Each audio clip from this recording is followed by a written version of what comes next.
Friends, இந்த ஆடியோவில் நம்ம coming Monday Nifty 50 and Sensex அதுக்கான ப்ரீ மார்க்கெட் ரிப்போர்ட் பார்க்கலாம். அதுக்கு முன்னாடி லாஸ்ட்டு ஃப்ரைடே யூஎஸ் மார்க்கெட் எல்லாம் எப்படி முடிஞ்சிருக்கு அப்படின்னு பார்க்கலாம். அதுக்கு முன்னாடி ஒரு இன்ஃபர்மேஷன், அந்த ஃபெட் ரேட் கட்டுன்றது ஆக்சுவலி நான் தப்பாக சொல்லிட்டேன். நேற்று இல்லை, அது இந்த வீக்கில் தான் 7லேருந்து 10க்குள்ளே மீட்டிங் நடக்குது. 10ஆம் தேதி தான் அதோட அவுட்புட் வரும். நான் அது தப்பாக சொல்லிட்டேன், மன்னிச்சிங்க. அது 7ஆம் தேதின்னு வெள்ளிக்கிழமை சொல்லிட்டேன். அது வர வெனஸ்டேன்னு நினைக்கிறேன். அதாவது மண்டேலேருந்து வெனஸ்டே வரையும் மீட்டிங் நடக்கும். 10ஆம் தேதி தான் அதை அனௌன்ஸ் பண்ணுறாங்க அப்படின்னு நினைக்கிறேன். அதுவும் கன்ஃபார்மாக தெரியல. 10ஆம் தேதி தான் ஆக்சுவலி ஃபெட் ரேட் கட் இருக்கும் அப்படின்ற மாதிரி தான் ஒரு ஆர்டிக்கலில் படித்தேன். ஸோ தவறுதலாக சொல்லிட்டேன், மன்னிச்சிங்க. நம்ம லாஸ்ட்டு ஃப்ரைடே யூஎஸ் மார்க்கெட் எப்படி முடிஞ்சதுன்னு பார்த்தா, அது 104 பாயிண்ட்டு, டவ் 30 104 பாயிண்ட்டு ப்ளஸில் முடிஞ்சிருக்கு. எஸ்என்பி வந்து ஒரு 13 பாயிண்ட்டு, நாஸ்டாக் வந்து 73 பாயிண்ட்டு, சிஎஸ்சி எஃப்டிஎஸ்சி அதெல்லாம் வந்து மைனஸில் தான் முடிஞ்சிருக்கு. டேக்ஸ் வந்து ஒரு 146 பாயிண்ட்டு ப்ளஸில் முடிஞ்சிருக்கு. அவங்களோட மார்க்கெட் எப்படி இருக்குது அப்படின்றத நம்ம ஒரு வாட்டி செக் பண்ணிக்கலாம். அவங்க market, US market, tau Jones வந்து நான் சொன்ன மாதிரி தான் அது கீழே கண்டிப்பாக மண்டே இறங்க தான் வாய்ப்பு அதிகமாக இருக்குது. இறங்கிட்டு ஏறத்துக்கு வாய்ப்பு இருக்குது. டவ் ஜோன்ஸு 47,954 இருக்குது. அதே மாதிரி நாஸ்டாக் கம்போசிட் அதுவும் பாருங்கள், ஒரு இது என்ன சொல்லுவாங்க, டோஜி டைப்பில் இருக்குது. ஸோ டோஜி டைப்பில் இருந்தாவே மார்க்கெட் ஃபர்தர் அப் சைட்லேயும் இருக்கலாம், டவுன் சைட்லேயும் இருக்கலாம். பட் அங்கே டாப்பில் ரெசிஸ்டன்ட் இருக்குது. ஸோ இறங்கிறதுக்கு வாய்ப்பு நல்லா இருக்குது. என்னை பொறுத்தவரைக்கும் இறங்க தான் வாய்ப்பு அதிகமாக இருக்குது. ஒருவேளை இந்த ஃபெட் ரேட் கட்டு அதால் ஏதாவது ஒரு இம்பேக்ட் ஆச்சுன்னா, இந்த ரெசிஸ்டண்ட்டை கட் பண்ணால் கண்டிப்பாக அது மேலே போயிடும். ஆல் டைம் ஐயை போய் தொடும். ஆல் டைம் ஏவி இது இங்கே தான் இருக்குது, அவங்களுக்கு 24,034 இருக்குது. ஸோ கன்ஃபார்மாக அது மேலே போகிறதுக்கான வாய்ப்புகள் தான் அதிகம் இந்த ரேட் கட்டால். ஆனால் மண்டே டியூஸ்டே அதெல்லாம் போகும்போது இந்த ரெசிஸ்டண்ட்டை தொட்டுட்டு இறங்கணும் தான் எனக்கு தோணுது. ஏன்னா பாருங்கள், லாஸ்ட்டு நேற்று வந்து யூஎஸ் மார்க்கெட்டில் அந்த அளவுக்கு ஒரு ட்ரேடிங் நடக்கவே இல்லை. வெறும் 104.72 ஜஸ்ட் 5 நிமிஷத்தில் போகக்கூடிய ரேஞ்சு. ஸோ மார்க்கெட்டு அங்கே ஒரு கன்சாலிடேஷன் நடக்குது. எதுக்குன்னா இந்த ஃபெட் ரிசல்ட்டுக்காக தான் நடக்குது. ஸோ இதுதான் யூஎஸ் மார்க்கெட்டில் நடந்திருக்க நிகழ்ச்சி. ஸோ இதை வச்சு நம்ம பார்க்கும்போது கோல்டு எல்லாம் பாருங்கள், கோல்டு என்னங்க ஏறிக்கிட்டே இருக்குது. 4,300 டச் பண்ணிட்டு இப்போ 4,227 ரூபாயில் ட்ரேட் ஆகுது டாலரில். சில்வரு ஏறிக்கிட்டே இருக்குது. சில்வரும் இந்த கரெக்ஷனில் யாரெல்லாம் யூஸ் பண்ணியிருந்தீங்களோ அவங்களுக்கெல்லாம் சரியான ப்ராஃபிட் தாங்க. ஃபஸ்ட் கிளாஸாக ப்ராஃபிட் கிடைச்சிருக்கும். ஏன்னா 3,870 என்னமோ போச்சு கோல்டு. அங்கேருந்து போயிட்டு இப்போ 4,227 ட்ரேட் ஆகுது. ஸோ ஃபஸ்ட் கிளாஸான ப்ராஃபிட் கிடச்சிருக்கும். அதை யூஸ் பண்ணவங்களுக்கு நல்ல ப்ராஃபிட்டில் இருப்பாங்க. வேடிக்கை பார்த்துட்ருக்கவங்க நம்ம எல்லாம் இன்னமும் வேடிக்கை பார்த்துட்டு தான் இருக்கணும்.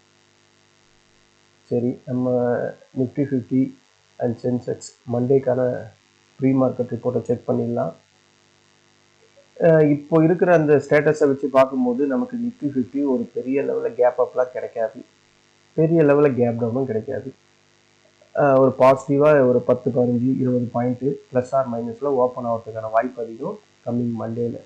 அப்படி ஒரு 20 பாயிண்ட் கேப் அப் ஓப்பன் ஆச்சுன்னா அதுக்காக இருக்கிற ஃபஸ்ட்டு ரெசிஸ்டண்ட்டு இந்த இது தான் 25,658. இதுதான் ஃபஸ்ட்டு ரெசிஸ்டண்ட்டு. அதையும் கட் பண்ணி போச்சுன்னா இந்த 26,327 அடுத்த ரெசிஸ்டண்ட்டு. இந்த 2 ரெசிஸ்டண்ட் தான் நிஃப்டி 50க்கு இருக்கக்கூடிய ரெசிஸ்டண்ட்டு. அதே மாதிரி நம்ம நிஃப்டி 50யில் ஷார்ட்டு அந்த ஆப்ஷன் செயினில் பார்த்தா 26,200 ஈவனாக தான் இருக்குது.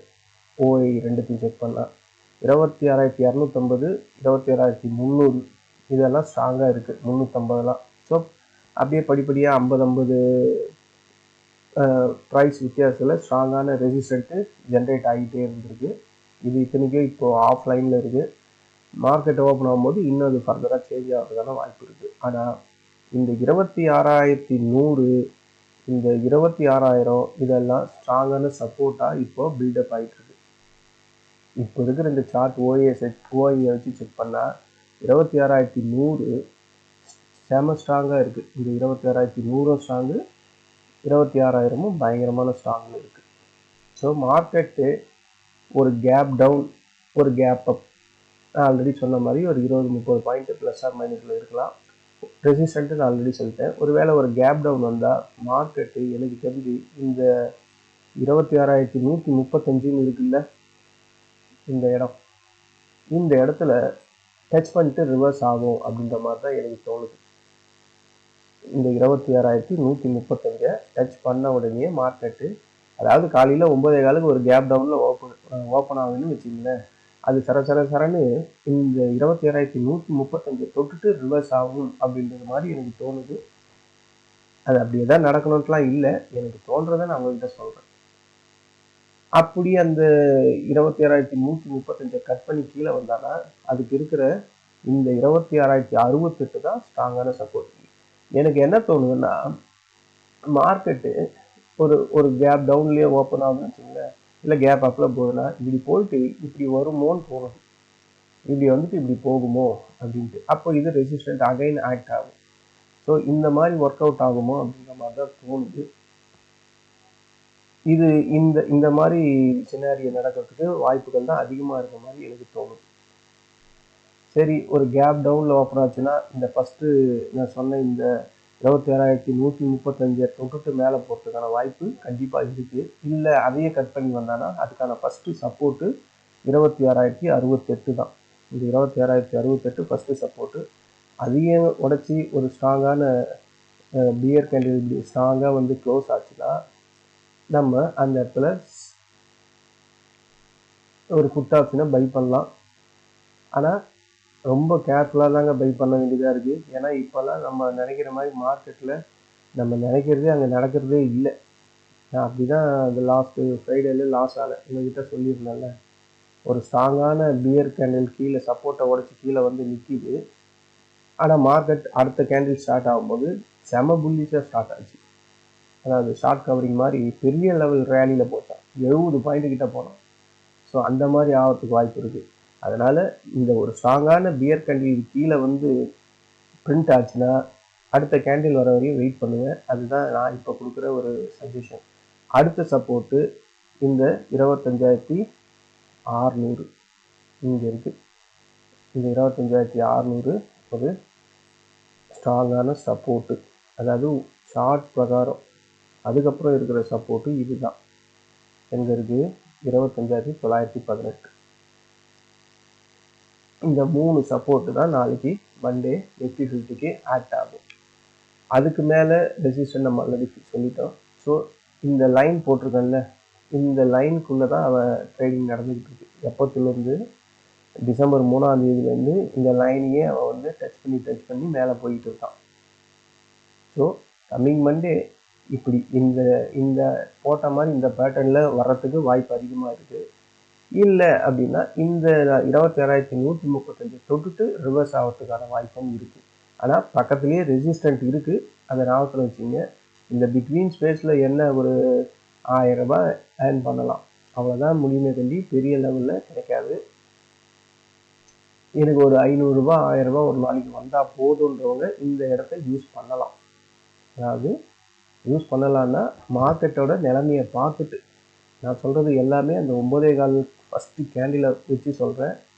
ஆனால் 9:15 எடுக்கிற அந்த இது எனக்கு சுத்தமாக பிடிக்காது. இல்லை ட்ரை பண்ணலாம் அப்படின்னு கன்சிடர் பண்ணுறவங்க இந்த இடத்த பியூராக கன்சிடர் பண்ணலாம். ஏன்னா மார்க்கெட் பாருங்கள், ஒவ்வொரு வாட்டியும் ஒரு டவுன் 9:15 வந்துட்டா ஒரு நல்ல டவுன் வந்துட்டு அப்படியே மேலே போகிறான். இதுதான் அதிகப்படியாக நடக்குது. இதுதான் மண்டே கூட நடக்கும் அப்படின்ற மாதிரி தோணுது. அப்படி இல்லைன்னா இந்த மாதிரி ஒரு கீழே வரியே வந்துட்டு இந்த லைனை டெஸ்ட் பண்ணிட்டு மேலே போகிறதுக்கான வாய்ப்பு இருக்குது. இதுதான் நிஃப்டி 50ல் மண்டேக்கான ப்ரீ மார்க்கெட் ரிப்போர்ட். சென்செக்ஸ் வருவோம். சென்செக்ஸ் வந்தால் சென்செக்ஸில் ஒரு அதே தான், ஒரு மைல்டான ஒரு கேப் அப் கிடைச்சா இதுதான் அதுக்கான ஃபஸ்ட்டு ரெசிஸ்டண்ட்டு. இது 85,000 ஆமாம் 85,885. அதுக்கப்புறம் இருக்குது இந்த ஹால் டைம் 86,158. இந்த 2 லெவலுக்குள்ளே தான் இருக்கும். லாஸ்ட்டு ஃப்ரைடே வந்து எஃப்ஐஸ் அந்தளவுக்குலாம் செல் பண்ணலை. ஜஸ்ட்டு ஒரு 230 கோடி 300 கோடிக்குள்ளேயே தான் செல் பண்ணியிருக்காங்க. அதனால தான் மார்க்கெட் நல்லா ஏறி போச்சு. ஏன்னா செல்லிங்க்கே ஆள் இல்லை. செல்லிங் வந்ததே எப்போ வந்திருக்கு, அந்த இங்கே 1.25 2, அதாவது ஒரு பெரிய லெவலெல்லாம் வரல, ஒரு மைல்டாக வந்திருக்கு. அது அப்படியே ரிவர்ஸ் ஆயிடுச்சு. ஏன்னா டொமஸ்டிக் வாங்குறாங்க, அவங்க வாங்கிறதுக்கு அட்லீஸ்ட் பாதிக்கு பாதியாவது யாராவது செல் பண்ணாதானே மார்க்கெட் இறங்கும். செல் பண்ணுறது வெறும் 200 கோடி 300 கோடின்னா மார்க்கெட் அதெல்லாம் தட்டி தூசியை தட்டிட்டு மேலே போயிடும். அப்படி தான் போயிடுச்சு லாஸ்ட்டு ஃப்ரைடே. அது இல்லாமல் நமக்கு வந்து ரேட் கட்டு, ஆர்பிஐ ரேட் கட் சொன்னதுனால அதுவும் ஒரு காரணத்தால் சல்லுன்னு ஏறிச்சு. ஆனால் ரேட் கட் எத்தனை நாளுக்கு யூஸ் ஆகும், இல்லை மண்டேவே இப்போ தெரிஞ்சிடும். அதனால் இந்த நியூஸ் ஃப்ளோவில் வர பாயிண்ட் எல்லாம் கணக்கில் வராது. பட் ப்ராஃபிட் தான். பட் இருந்தாலும் மண்டே வந்து மறுபடியும் ஃபர்தராக அது மேலே போச்சுன்னா அப்போ மார்க்கெட் சூப்பராக இருக்குது அப்படின்னு நம்பலாம். இல்லை மார்க்கெட் மறுபடியும் மண்டேயில் இறக்கிட்டாங்கன்னா மார்க்கெட் பழையபடி அதே கதை தான், மறுபடியும் அதே 84,800 வருவான். இங்கேயே இந்த ரேஞ்சு பவுண்ட்லேயே சுற்றிக்கிட்டு இருக்கோம். நாளைக்கு சென்செக்ஸ் ஒரு கேப் அப் கிடைச்சா 85,885 ஃபஸ்ட்டு ரெசிஸ்டண்ட்டு. அதுக்கு மேலே இருக்கிற ரெசிஸ்டன்ட் வந்து இந்த 86,000 ஒரு ஸ்ட்ராங்கான ரெசிஸ்டன்ட் தான். இந்த 86,000 கூட ஒரு ஸ்ட்ராங்கான ரெசிஸ்டன்ட். ஏன்னா அதில் ஷார்ட் கால் ரைட்டர்ஸ் ஹெவியாக இருக்கிறாங்க. ஸோ பக்கத்துலேயே தான் இருக்குது. எவ்வளோன்னா ஒரு 120 பாயிண்ட்டுக்குள்ளே தான் இருக்குது. ஸோ ரெசிஸ்டன்ட் இது. ஒருவேளை ஒரு கேப் டவுன், மைல்டான கேப் டவுன் வந்தால் அதுக்கான ஃபஸ்ட்டு சப்போர்ட்டு இதுவாக தான் இருக்கும். அதாவது இந்த வெள்ளிக்கிழமை வந்து தொட்டான்ல, அது 85,484. அதுக்கும் கீழே இறங்குதுன்னா அடுத்த சப்போர்ட்டு இதாக தான் இருக்கும், 85,236. அதுக்கும் கீழே மார்க்கெட் ஃபர்தராக இறங்குதுன்னா இதுதான் அதுக்கு அடுத்த சப்போர்ட் 85,022. இந்த சப்போர்ட்டெல்லாம் வேண்டாம், இது பழசு. ஸோ இந்த 3 சப்போர்ட் தான் மண்டேக்கு நிஃப்டி 50க்கு சென்செக்ஸுக்கு ஆக்ட் ஆகும். மார்க்கெட்டில் எஃப்ஐ செல்லிங்கில் இருந்தால் மார்க்கெட் இதுக்கு மேலே ஃபர்தராக ஏற விட மாட்டாங்க. பெரிய லெவலில் செல் பண்ணால், இல்லை கம்மியான லெவலில் செல் பண்ணாங்கன்னா மார்க்கெட் மறுபடியும் ஹால் டைம் ஹையை போய் தொடும். இல்லை பெரிய லெவல்லையே அவங்க செல் பண்ணாங்கன்னா மார்க்கெட் இதுதான் அதோட கடைசி உச்சபட்ச உயரமாக இருக்கும், கீழே தான் இறங்கும். இதுதான் இப்போ இருக்கக்கூடிய நிலவரம். இதுதான் மண்டேவும் இப்படி தான் ஆக்ட் ஆகுன்ற மாதிரி எனக்கு தோணுது. நான் ஆல்ரெடி சொல்கிற மாதிரி இந்த இந்த சப்போர்ட், இந்த ரெசிஸ்டன்ட் வரும்போதெல்லாம் ஒரு இந்த மணியை மட்டும் நீங்கள் ட்ரேடிங் பண்ணுற மாதிரி உங்களுக்கு ஒரு அபிப்பிராயம் இருந்தால் இந்த லைன்ஸை யூஸ் பண்ணி இந்த மணியை ஃபோக்கஸ் பண்ணுங்கள். அதுதான் உங்களுக்கு வெற்றிக்கான வாய்ப்பு அதிகமாக இருக்குது. இல்லை ஸ்கேல்பர்ஸ் மாதிரி இருக்கீங்கன்னா கண்டிப்பாக உங்களுக்கான வெற்றி வாய்ப்பு எப்பவுமே பிஇ சைடில் தான் இருக்குது, புட் ஆப்ஷன் சைடில் தான். ஏன்னா நீங்கள் 2-3 பாயிண்ட்டுக்கு தான் ஆடுவீங்க, பெரிய குவான்டிட்டி எடுத்து பண்ணுவீங்க. அது 2-3 பாயிண்ட்டே உங்களுக்கு பெரிய லெவல் ப்ராஃபிட் வர்றதுக்கும் வாய்ப்பு இருக்குது, பெரிய லெவல் லாஸ் வர்றதுக்கும் வாய்ப்பு இருக்குது. ஸோ உங்களுக்கான அதிகபட்சமான வெற்றி வாய்ப்பு வந்து பிஇ புட் சைடில் தான் இருக்குது ஸ்கேல்பர்ஸ்க்கு எப்பவுமே. ஸோ கேர்ஃபுல்லாக ட்ரேட் பண்ணுங்கள். மார்க்கெட்டில் ஒரே நாள்லேயே எல்லா காசையும் இழக்கணும்லாம் ஒன்றும் ரூல் இல்லை. ஓவர் ட்ரேட் பண்ணாதீங்க. குறைஞ்ச அளவு ஸ்டாப் லாஸை இவ்வளோ தான் ஒரு நாளைக்கு ஃபிக்ஸ் பண்ணுங்கள். லாஸை ஸ்டாப் லாஸ் போட்டு வெளியே வாங்க. அது ஃபஸ்ட்டு ட்ரேடிங்லேயே உங்களுக்கு ஸ்டாப் லாஸு உங்கள் லாஸ் ரீச் ஆகிடுச்சா மார்க்கெட்டை விட்டு வெளியே வரதுக்கு கஷ்டமாக தான் இருக்கும். ஆனால் நீங்கள் மறுபடியும் உட்காந்து ட்ரேட் பண்ணால் இன்னும் லாஸ் அதிகமாக தான் ஆகும். ஸோ அன்றைக்கான ட்ரேடு இவ்வளோதான்ட்டு மனசை தேர்த்திக்கிட்டு அடுத்த நாள் ட்ரை பண்ணுங்கள். இதுதான் நான் அனுபவபூர்வமாக உணர்ந்த ஒரு அனுபவம். அதை நான் உங்களுக்கு ஷேர் பண்ணுறேன். ஏன்னா நானும் ஸ்டார்டிங்லேயே அப்போல்லாம் வந்து ஃபஸ்ட் டைமே வந்து 2,000-3,000 லாஸ் பண்ணுறேன். அப்போ தான் எனக்கு உள்ள ஒரு பயங்கரமான ஒரு தன்னம்பிக்கை வரும். சரி 3.5 எப்படியாவது இந்த லாஸஸ் எல்லாம் ரெக்கவரி பண்ணிடணும் அப்படின்ட்டு. லாஸஸ் எல்லாம் ரெக்கவரியும் பண்ணிவிடுவேன். எனக்கு அந்த பக்கம் ப்ரோக்கரேஜ் காசும் அதிகமாகிட்டு இருக்கும். ஆனால் கடைசி நேரத்தில் இன்னும் ஒரு ட்ரேட் பண்ணிடலாம், ப்ரோக்கரேஜ் காசையாவது நம்ம கொஞ்சம் பாதியாவது கெயின் பண்ணலான்னு போனால் பழைய லாஸ் எவ்வளோ இருந்ததோ அந்த லாஸே வந்துடும். அப்போ வந்து வெறும் லாஸ் மட்டும்தான் இருக்கும், ப்ரோக்கரேஜ் கமிஷன் வந்து ஒரு ட்ரேடுக்கு இருக்கும். இப்போது 20-25 ட்ரேடு ஆடிட்டு இருப்போம், அந்த லாஸை ரெக்கவர் பண்ணியிருப்போம். 26வது ட்ரேடாக ஒன்று ஆடும் போது பழைய லாஸ்க்கே போயிடும். இந்த 27 ட்ரேடுக்கும் ப்ரோக்கருக்கு காசும் கட்டணும். ஸோ இது மாதிரியெல்லாம் எனக்கு பல அனுபவம் இருக்குது. அது மாதிரி நீங்கள் மாட்டிக்காதீங்க. மாட்டிக்கிட்டா நம்மக்கிட்ட இருக்கிற காசு போயிடும், அவ்வளோதான், வேறு ஒன்றும் இல்லை. காசு போனால் என்னென்ன ஆகும்? மனசு மிகப்பெரிய துயரம் வரும், வாழ்க்கையே வெறுத்து போன மாதிரி இருக்கும், மார்க்கெட்டை கண்டபடி பேசுவோம், ஃப்ரெண்ட்ஸுக்கிட்ட கூட சரியாக பேச மாட்டோம், இல்லை கல்யாணம்லாம் ஆயிருந்தால் வீட்டில் ஒரு கந்தல் கோலம் தான். ஸோ இந்த மாதிரியெல்லாம் பிரச்சனை வரும். அதனால் கேர்ஃபுல்லாக ட்ரேட் பண்ணுங்கள். இன்றைக்கி இல்லைன்னா நாளைக்கு நமக்கான மார்க்கெட் இருக்குன்ற அந்த ஹோப்பை வச்சு ட்ரேட் பண்ணுங்கள். அப்படி இருந்தால் மட்டும்தான் நம்ம ஒரு நாள் இல்லை ஒரு நாள் பெரிய லெவலில் இந்த மார்க்கெட்டில் லாபம் பார்க்க முடியும். ஒரே நாள்லேயே 5,000, 10,000, 20,000, 30,000 லாஸ் பண்ணுறதை விட அதை பிரித்து ஒரு நாளைக்கு நீங்கள் ஒரு பெரிய ட்ரேடராக இருந்தால் அது உங்கள் கெப்பாசிட்டிக்கு ஏற்ற மாதிரி. இப்போ நாளாக வந்து 2,000 ரூபா அப்படின்றது என் கெப்பாசிட்டிக்கு அவ்வளோதான் முடியும். ஸோ அந்த லெவல் வந்தாவே நான் க்ளோஸ் பண்ணுறேன். அப்படி மீறியும் ஒரு ட்ரேடு எடுக்கலான்னு தான் அன்றைக்கி ஒன்று எடுத்தேன், அது இன்னும் லாஸ் தான் வந்து பாருங்கள். சொல்கிற ஒவ்வொரு உதாரணமே அது நான் ஆட்டோமேட்டிக்காக வந்துடுவேன், நான்ட்டு இல்லை, எல்லாருமே வருவோம். ஏன்னா நம்மளோட சைக்காலஜி அந்த லெவலில் தான் இருக்குது. நம்மளால் அந்த எமோஷனையோ இல்லை அந்த சைக்காலஜியோ ஃபாலோ பண்ணவே முடியாது. அது ப்ராஃபிட் வரும்போது ஒரு 300-400 ரூபாய் வரும்போது அந்த ப்ராஃபிட்டை புக் பண்ணுன்ற அந்த சைக்காலஜி நமக்குள்ளே எல்லாருக்கிட்டையுமே இருக்குது. ஆனால் லாஸ் ஒரு 300-400 வரும்போதே க்ளோஸ் பண்ணணுன்ற அந்த சைக்காலஜி நமக்கு அங்கே ஒர்க் ஆகாது. ஏன்னா மார்க்கெட் திரும்பிடும்ன்ற மாதிரி நம்ம திங்க் பண்ணுவோம், ஆனால் அது திரும்பாது, இன்னும் போய்கிட்டு தான் இருக்கும் லாஸ். ஸோ அந்த மாதிரி நினப்பு இல்லாமல் இருக்கும் போதே நமக்கு இவ்வளோதான் அப்படின்றத ஃபிக்ஸ் பண்ணிவிட்டு ட்ரேட் பண்ணுங்கள். கண்டிப்பாக நம்மளும் ஆப்ஷன் பையிங்கில் லாபம் பார்க்கலாம். நன்றி, வணக்கம். ஆப்ஷன் பையிங்கில் சப்போர்ட் ரெசிஸ்டன்ட் தாங்க நமக்கு ப்ராஃபிட் தரக்கூடிய ஒரு இடம். மற்ற எந்த இடத்துல எடுத்தாலும் நம்ம காலி ஆகிடுவோம். இதை நான் அகைன் அண்ட் அகைன் உங்களுக்கு சொல்கிறேன். இந்த வீடியோவில் நான் சொல்கிற இன்ஃபர்மேஷன் எல்லாமே ஒரு எஜுகேஷன் பர்பஸ் தான்.